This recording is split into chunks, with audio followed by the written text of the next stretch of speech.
Hello guys. Mai tha kahin bangin hiji chun attest na jong hintin string le live sound card v8 no chi misin to hin kahin bangin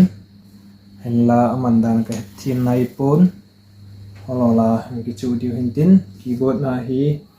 track and semin itu Seiboi tu boy ham amana sa Mitin Kinepna tila chu kahin cover nomin sila chu kan sa di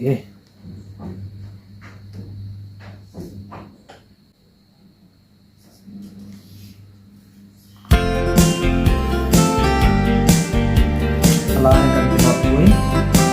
ala kan kita tuin kapan nih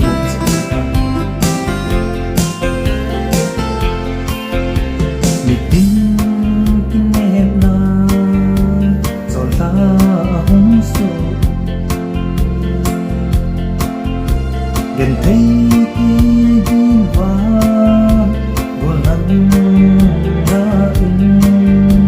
đường gần thì mà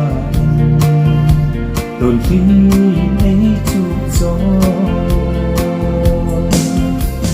nắng hay là gần thấy con muốn đâu